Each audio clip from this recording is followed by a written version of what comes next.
দেখে নেওয়া যাক 5 দাগের অঙ্কটা। 5 দাগের অঙ্কটা কি বলেছে দেখি। বলছে সুহাসদের আয়তকার জমির ক্ষেত্রফল 500 বর্গমিটার। এরকম একটা জমি, আয়তকার জমি, যার ক্ষেত্রফল 500 বর্গমিটার। বলছে জমিটার দৈর্ঘ্য যদি 3 মিটার কমানো হয়, দৈর্ঘ্য 3 মিটার কমালে এবং প্রস্থ 2 মিটার বাড়ালে জমিটি বর্গাকার হয়। এখন তো আয়তকার আছে, কিন্তু দৈর্ঘ্য যদি কিছুটা কমিয়ে নেওয়া হয়, মানে 3 মিটার, আর প্রস্থ যদি 2 মিটার বাড়িয়ে দেওয়া হয়, প্রস্থর দিক থেকে যদি 2 মিটার বাড়ানো হয়, দৈর্ঘ্যের দিক থেকে যদি 3 মিটার কমানো হয়, তাহলে বলছে জমিটা বর্গাকার হয়ে যাবে। মানে ওর দৈর্ঘ্য প্রস্থ সব সমান হয়ে যাবে, সব বাহুগুলোর দৈর্ঘ্য সমান হয়ে যাবে। তাই এবার বের করতে হবে জমিটার দৈর্ঘ্য আর প্রস্থ, এই দুটো নির্ণয় করতে হবে। তাহলে দৈর্ঘ্য আর প্রস্থ কিভাবে নির্ণয় করব দেখি। প্রথমে আমরা জমিটার দৈর্ঘ্য ধরে নিই, যেমন স্কেচে লিখেছি যে জমিটার দৈর্ঘ্য x মিটার, ঠিক তেমনি ধরে নিই।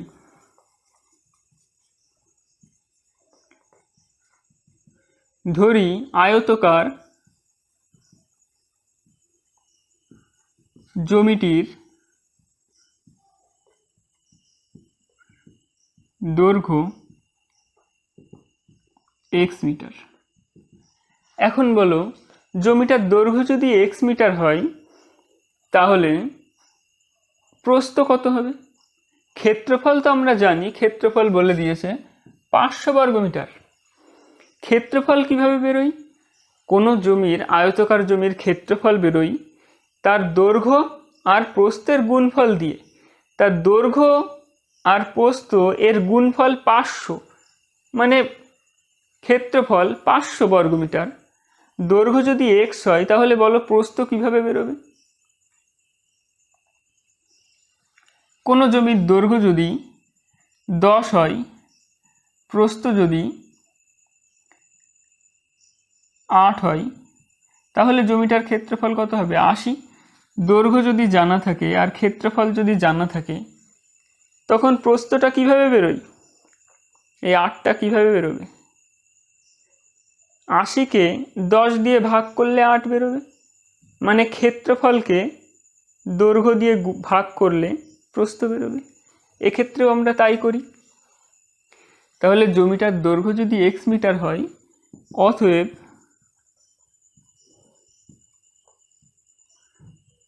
আয়তকার জমিটির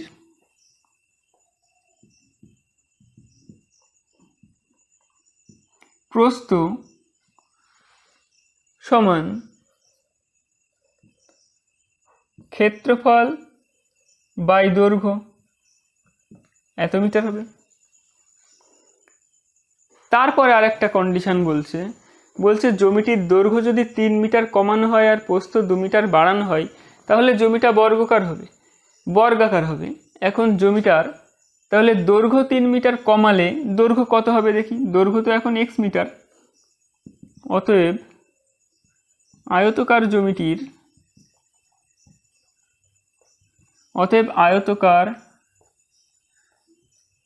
জমিটির দৈর্ঘ্য 3 মিটার কমালে হবে, এখন তো x, তাহলে 3 মিটার কমালে হয়ে যাবে x - 3 মিটার। একইভাবে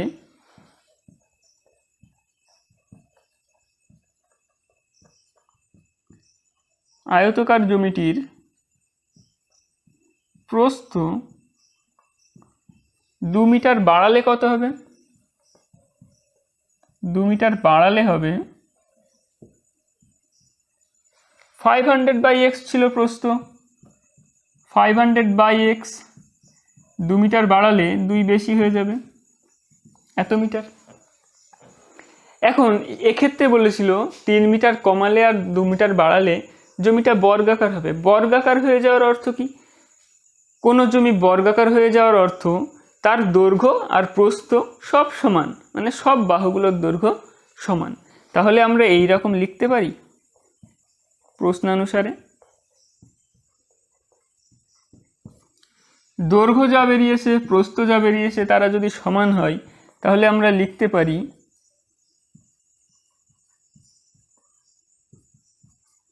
দৈর্ঘ্য আর প্রস্থ সমান। এখন এইটা সমাধান করি, করে এক্স এর মানটা বের করতে হবে। সমাধান করা যাক, এক্সগুলো সব একদিকে আনা যাক, এক্স যুক্ত রাশিগুলো। এক্স তো এখানে ছিলই, 500/x, ওটাকে সমীকরণের সমান চিহ্নের বাঁ দিকে আনলে মাইনাস হয়ে যাবে, যেহেতু ডান দিকে প্লাস ছিল, ডান পক্ষে 2 ছিল, বাম পক্ষ থেকে -3 গেলে +3 হয়ে যাবে। লসাগু করি, লসাগু এক্স, তাহলে এর নিচে কিছু নেই মানে 1 আছে মনে করতে হবে। 1 এক্সের মধ্যে কতবার যায়? 1 এক্সের মধ্যে এক্স বাদ যায়, এক্স গুণ এক্স মানে কত? x²। এগুলো আমরা জানি, এটা ইমাজিন করতে হবে, ওটা আসলে এখানে নেই। এক্স এক্সের মধ্যে কতবার যায়? 1 বার যায়। 500 × x, 500 মাঝখানে মাইনাস থাকবে, সমান 3 2 5, বাম পক্ষে x² -500 ছিল থাক, x ভাগ ছিল, ডান পক্ষে চলে গিয়ে গুণ হয়ে গেলে হবে 5x। 5x বাম পক্ষে আসলে কত হবে? -5x, -5x হবে। কিন্তু এইটাকে আমরা একটু সাজিয়ে লিখি একবারে, -500কে শেষে লিখি, 5xটাকে আগে লিখি। -5x -500 = 0।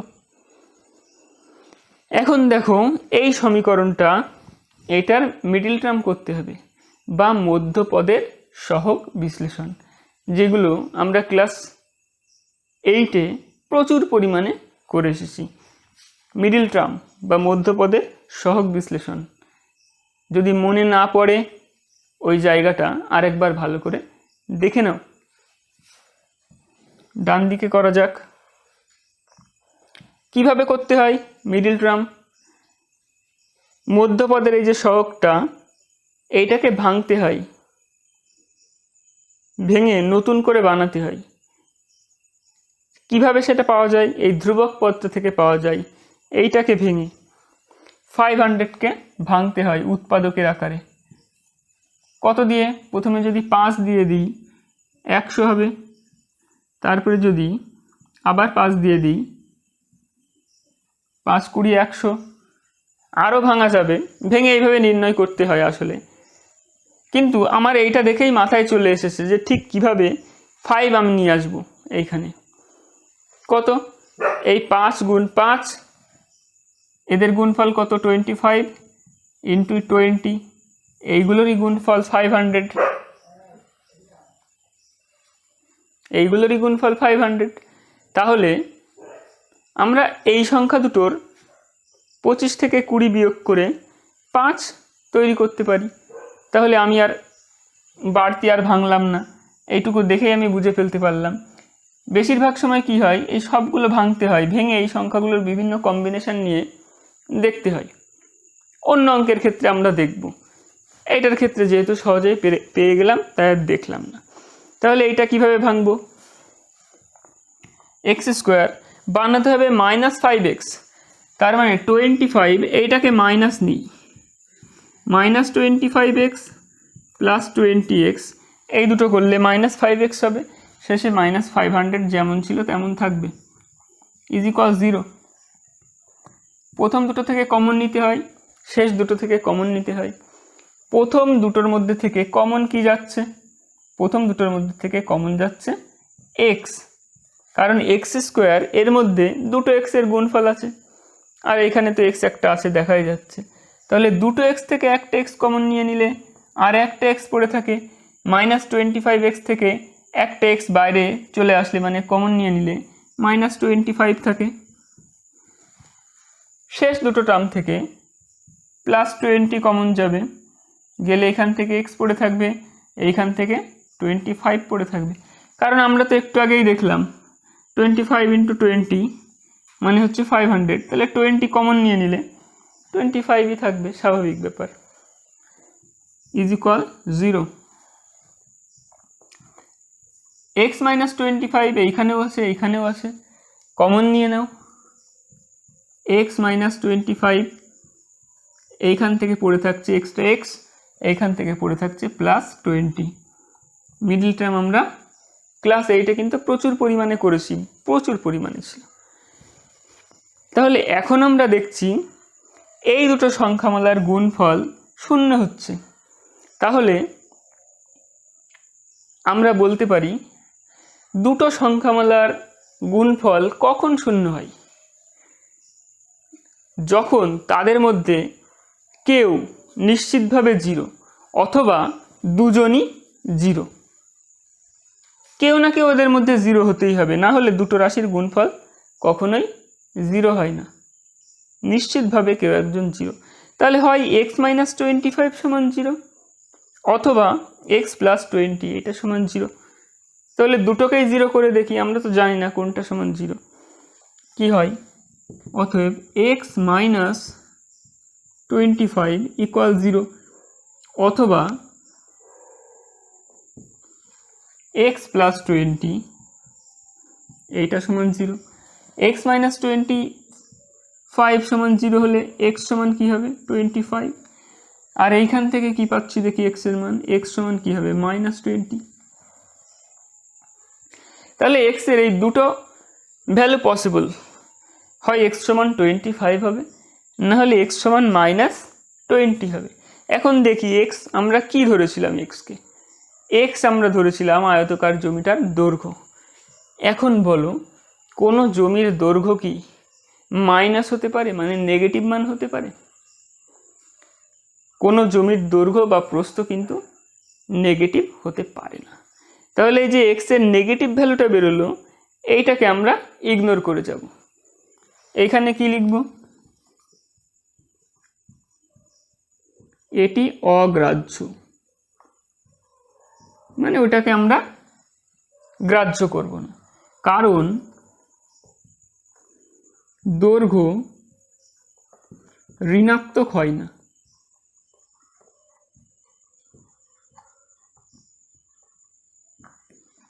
তার মানে আমরা কোন ভ্যালুটা নেব? x এর 25 এই ভ্যালুটা।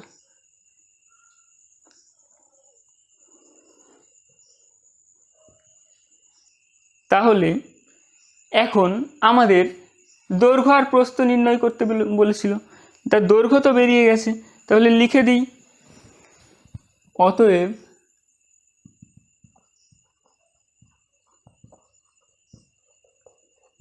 আয়তকার জমিটির দৈর্ঘ্য কত? x মিটার সমান, x এর ভ্যালু বেরিয়েছে 25 সমান 25 মিটার, এবং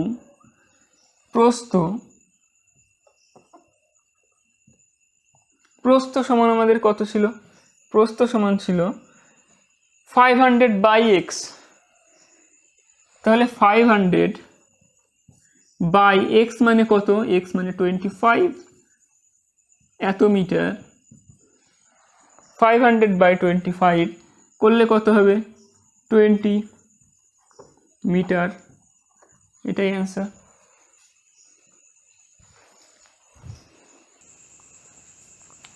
দেখে নেওয়া যাক আরও একটা অঙ্ক, 6টা। কি বলছে অঙ্কটা? পড়ি প্রথমে। বলছে আমাদের গ্রামে একটি বর্গাকার জমির প্রতিটি বাহুর দৈর্ঘ্য 300 মিটার। এই বর্গাকার জমিটা প্রত্যেকটা বাহুর দৈর্ঘ্য 300 মিটার করে, সব বাহুগুলোর দৈর্ঘ্য 300 মিটার। বলছে এই বর্গাকার জমির চারধার একই উচ্চতার 3 ডেসিমিটার চওড়া দেয়াল দিয়ে ঘিরব। মানে এই জমিটার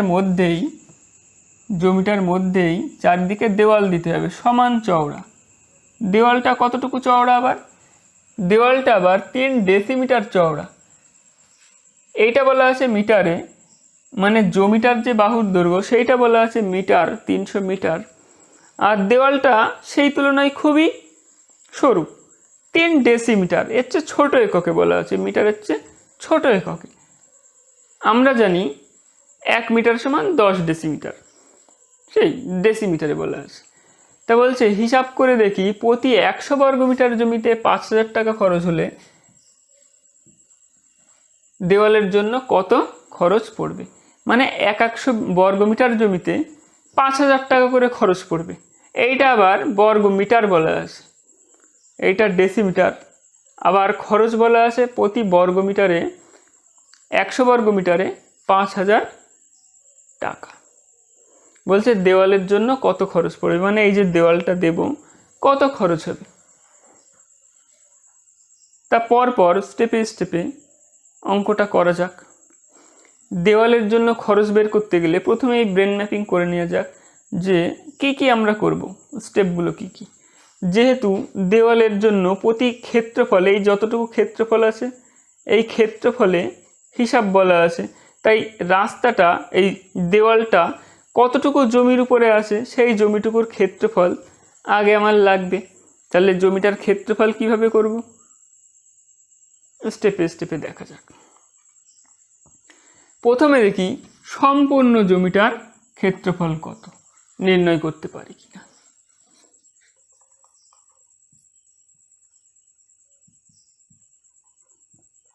বর্গাকার জমিটির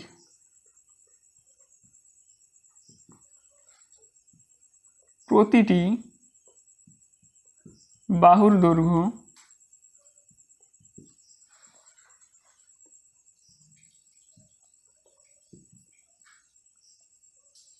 300 মিটার। অতএব বর্গাকার জমিটির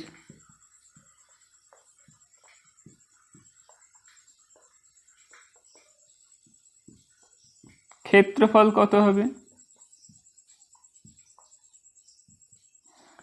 আমরা জানি বর্গক্ষেত্রের বাহুর দৈর্ঘ্য যা হয় ক্ষেত্রফল হয় তার স্কোয়ার, মানে 300 স্কোয়ার বর্গমিটার।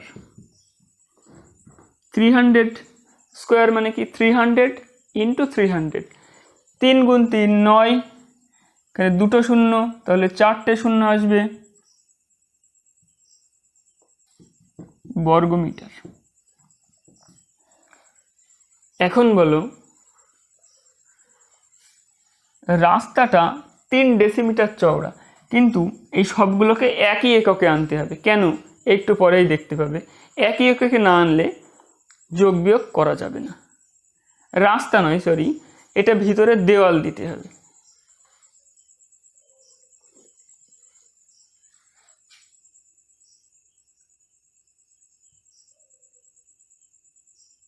ভিতরের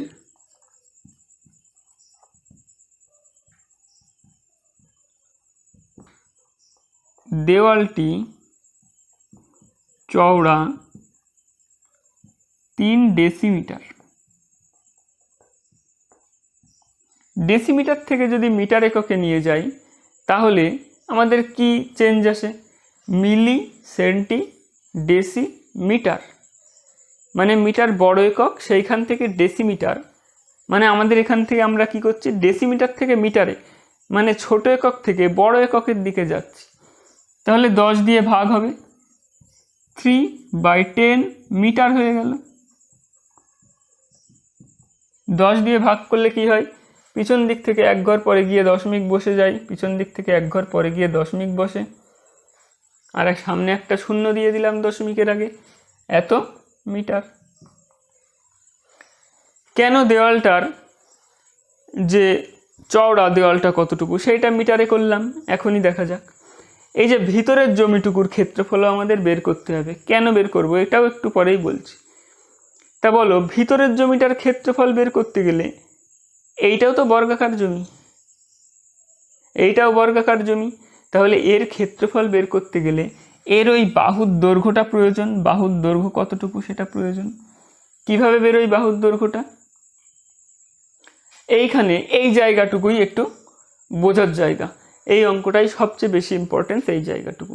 এইটা একটু খেয়াল করে দেখো। ভাবো নিচের যে রেখাটা যেটা 300 মিটার, এইটা ইমাজিন করো মনে মনে, এইটা নিয়ে গিয়ে এই রেখাটার উপরে আমি যদি রাখি, মানে ভিতরের যে জমিটা তার বাহুর উপরে যদি আমি এই রেখাটা নিয়ে গিয়ে রাখি, তাহলে এই রেখাটার সঙ্গে বড় রেখাটা তুলনা করো মনে মনে, যে এইটা এর চেয়ে কতটুকু ছোট। দেখো এই দিক থেকে এইটুকু ছোট, আবার এই দিক থেকে ওইটুকু ছোট, সেটা কতটুকু, এই যতটুকু রাস্তাটা চওড়া ঠিক ততটুকুই না, রাস্তাটা যতটুকু চওড়া সেইটুকু ছোট না। এই বড় রেখাটার চেয়ে এইদিকে এইটুকু ছোট আর এইদিকে এইটুকু ছোট, তার মানে রাস্তাটা যতটুকু চওড়া সেইটা দুবার কম হচ্ছে। তাহলে এই ভিতরের যে বাহু, এই বাহুর দৈর্ঘ্য কত হবে? বাহুর দৈর্ঘ্য 300 থেকে সামান্য কম হবে। কত? দুবার রাস্তাটা যতটুকু চওড়া তত। এইখানে তো ডেসিমিটারে ছিল, আমরা মিটারে করেছি, এইটা হবে। তাহলে এখন দেখি যে দেওয়াল বাদে ভিতরের জমিটার ক্ষেত্রফল, ভিতরের জমিটার বাহুর দৈর্ঘ্য কত।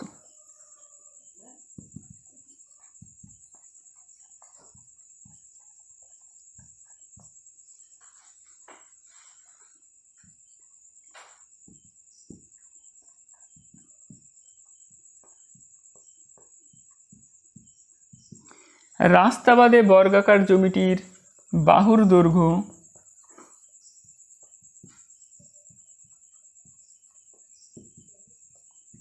300 মাইনাস এই যে এটা দেখলাম 2 ইন্টু 0.3, মানে রাস্তাটা যতটুকু চওড়া সেইটা বিয়োগ করে নিলাম।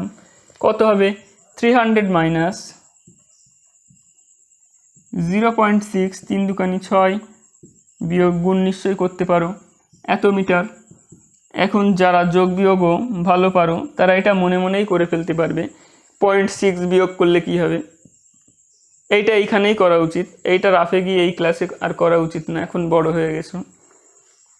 কত হবে বলো? 299.4 মিটার হবে। এটা কিভাবে হয়? যদি না পারো তাহলে বিয়োগটা এইখানে রাফে করে নাও। 300 এর পরে কোনো সংখ্যা নেই, মানে পয়েন্ট দিয়ে 0 নিতে হয়, পয়েন্টের সোজা পয়েন্ট, পরের সংখ্যাটা পরে, এর আগে আছে 0, বিয়োগটা করে দেখবে 299, পয়েন্টের সোজা পয়েন্ট 4, এটাই হবে। বিয়োগ আমি এখন আর শেখাচ্ছি না। তাহলে রাস্তা বাদে বর্গাকার জমিটির বাহুর দৈর্ঘ্য কত হলো? মানে ভিতরের যে জমিটুকু তার প্রত্যেকটা বাহুর দৈর্ঘ্য। এইগুলো মুছে দিই তাহলে বুঝতে সুবিধা হবে। তার প্রত্যেকটা বাহুর দৈর্ঘ্য বেরোলো 299.4 মিটার। এখন ভিতরে যে জমিটুকু দেওয়াল বাদে সেই জমিটুকুর ক্ষেত্রফলও আমরা বের করে নিই, কত হয় দেখি।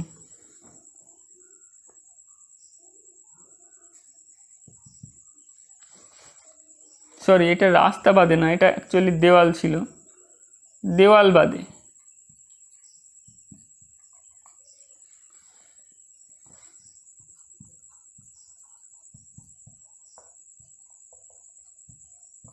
বাকি জমির ক্ষেত্রফল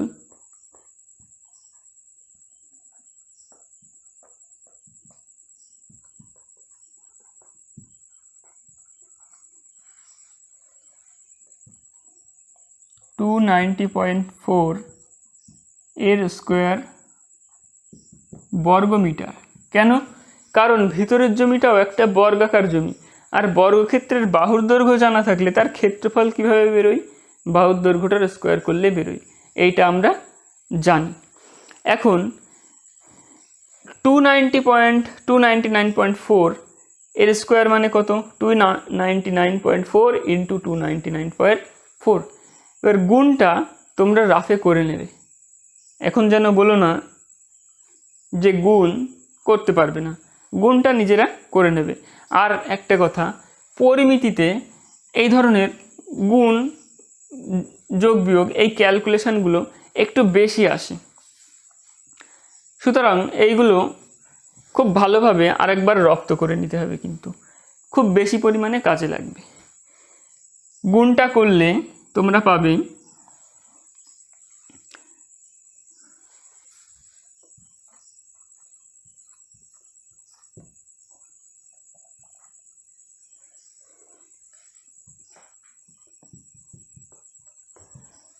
89,640.36 বর্গমিটার। এখন বলো, দেখো আমরা কি বের করলাম? সম্পূর্ণ জমিটার ক্ষেত্রফলও পেয়েছি আর ভিতরের জমিটার ক্ষেত্রফলও পেয়েছি। তাহলে বলতে পারবে এই রাস্তার যে এই দেওয়াল যেটুকু জমিতে দেওয়া ছিল তার ক্ষেত্রফল কত হবে দেখো তো, বলতে পারো কিনা? যেটুকু জায়গায় রাস্তা ছিল তার ক্ষেত্রফল কত বলা যাবে কিনা দেখো তো। দেখো এইটাকেই একটু সহজভাবে আমরা ভেবে নিই। যদি আমাদের এইরকম একটা বর্গাকার জমি থাকতো, যদি আমাদের বলে দিত এই সম্পূর্ণ বর্গাকার জমিটার ক্ষেত্রফল 25 বর্গমিটার, আর যদি বলতো এর ভিতরে এইটুকু, ভিতরের এই জমিটুকুর ক্ষেত্রফল 20 বর্গমিটার বলে যদি আমাদের প্রশ্ন করত যে এই বাকি জমিটার ক্ষেত্রফল কত, তাহলে কি আমরা বলতে পারতাম সম্পূর্ণ জমিটার ক্ষেত্রফল 25 আর শুধু ভিতরের জমিটুকুর ক্ষেত্রফল 20? তাহলে এই যে রেখা আঁকা যে জায়গাটুকু এর ক্ষেত্রফল কত হতো? 5 হতো না? এই ভিতরেরটুকু 20 আর এই বাইরের এই জমিটুকু 5, তবেই তো সব মিলে 25 হতো। তাহলে এইখানে আমরা এই জমিটুকুর ক্ষেত্রফল কিভাবে বের করলাম? পুরো জমিটার ক্ষেত্রফল যা জানি 25, তার থেকে ভিতরের জমিটুকুর ক্ষেত্রফল 20, এইটা বিয়োগ করে দিলে আমরা এই জমিটুকুর ক্ষেত্রফল পেতাম। তাহলে এই ক্ষেত্রেও আমরা এই যে জায়গাটুকুতে দেওয়াল দেয়া আছে এর ক্ষেত্রফল কিভাবে পাবো? সম্পূর্ণ জমির যা ক্ষেত্রফল মানে এইটা, এর থেকে ভিতরের যে জমিটুকুর ক্ষেত্রফল সেটা বিয়োগ করে দেব। তাহলে এই যে জায়গাটুকুতে দেওয়াল আছে তার ক্ষেত্রফল আমরা পেয়ে যাব। করা যাক। অতএব যে জমিতে দেয়াল আছে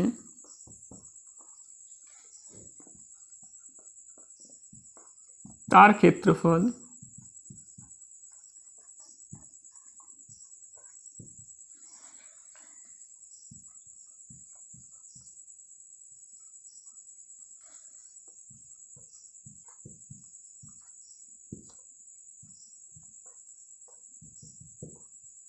এত বর্গমিটার। বিয়োগটাও তোমরা আবার করে নেবে, বিয়োগটা করলে পাবে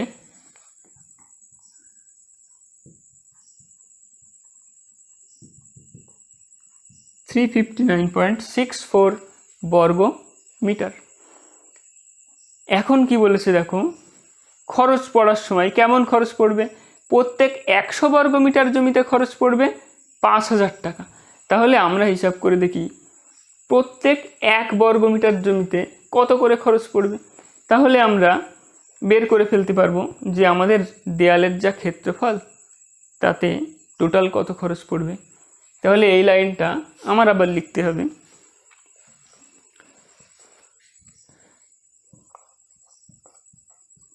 প্রতি 100 বর্গমিটার জমিতে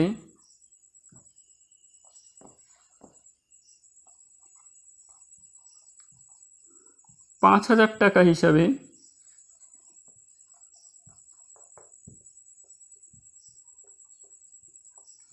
প্রতি বর্গমিটার জমিতে কত খরচ পড়বে?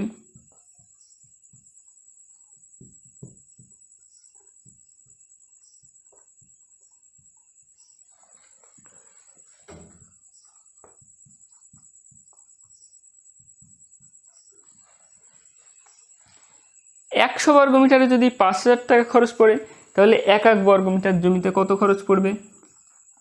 5000 ভাগ 100 টাকা, শূন্যর সাথে শূন্য, শূন্যর সাথে শূন্য কাটো, মানে 50 টাকা করে খরচ পড়বে প্রত্যেক বর্গমিটার জমিতে।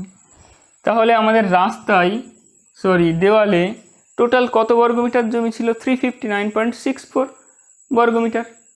তাহলে তাকে 50 দিয়ে গুণ করলে আমরা খরচ বের করে ফেলতে পারবো। অতএব দেওয়ালটি দিতে খরচ পড়বে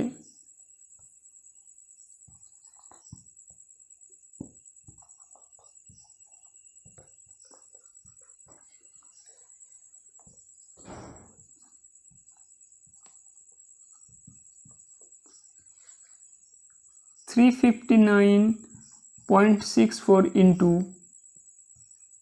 50 টাকা। গুণটা তোমরা করবে, কিন্তু আবারও বলে দিচ্ছি, এইটা এইভাবে করবে, 359, এইটা এই ধরনের শর্টকাট এখানে প্রয়োগ করবে, তাহলে একটু সহজ হবে। 6.4 × 5 মানে 50কে আমরা 5 × 10 ওইভাবে করেছি গুণ, আর 10 এর সঙ্গে গুণ করে দিয়েছি, করলে দশমিক এক ঘর সরে গেল, তারপরে 5 দিয়ে গুণ করলে অ্যান্সার পেয়ে যাবে। গুণটা তোমরা করবে, অ্যান্সার আমি লিখে দিচ্ছি।